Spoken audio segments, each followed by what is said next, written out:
have very high standards how they want their work life to be. And I said, look, if you can get your work life to be where you enjoy half of it, that is amazing, because very few people ever achieve that. Because the truth is, everything comes with overhead.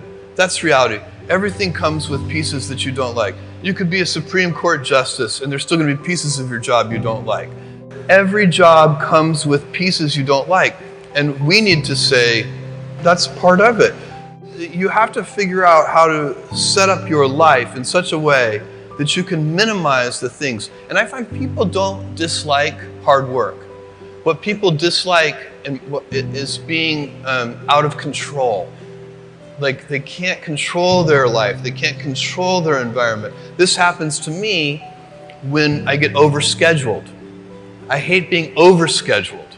I want some time to be able to think and free myself. We all have the same amount of time in the world. Nobody has more time than anybody else. And when you become a very successful person, one of the things, you start to get overscheduled. So a young person starting their career, I think there are probably a lot of things. Some of them are very well known and people have heard them many times. They're still true. One of those that you should always focus on, a young person should find something that they're passionate about to do. And that's not going to surprise anyone. It's a clear thing to do. It's very hard. If you don't love your work, you're never going to be great at it. The other thing I would suggest to any young person, even before they start their career, is to really think about their choices. Because I find young people, and when I was young, I made this mistake too.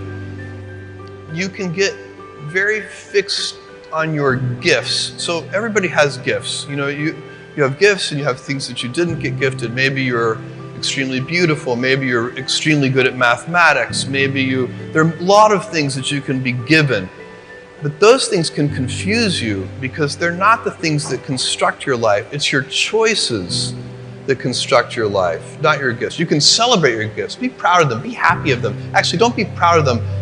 Be celebratory of them. But you can't be proud because they're gifts. They were given to you. You didn't earn them. You can only be proud of the things you earn. And so, as I got older, I started to realize I wasn't proud of my gifts. I was always good at school. School was always easy for me. And I was always proud that I was a great student. I got A's in all my classes. I was good at math, all of that. And I thought that's who I was. But it's not true.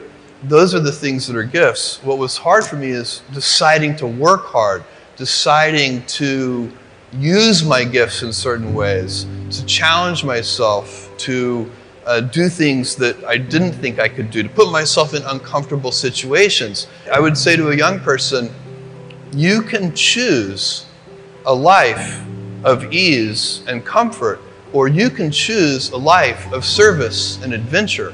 Which one of those, when you're 90 years old, are you going to be more proud of?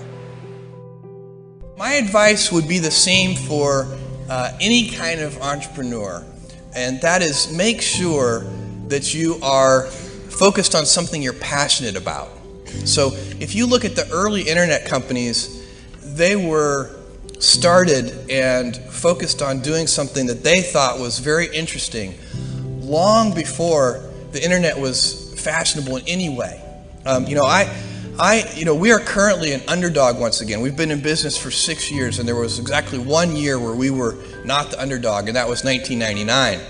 I like the underdog years because it makes, I liked it when all the people we hired, their parents told them they were crazy. Like that was kind of the good era. Fortunately, it's back. So that's a very, you can't follow the fashion when you're trying to do a startup company, or I think really anything in life. But you have to, as an entrepreneur, if you're gonna build a company, pick something you think is interesting that has the intersection of genuinely creating real customer value, and then just stay right there and let the wave catch you.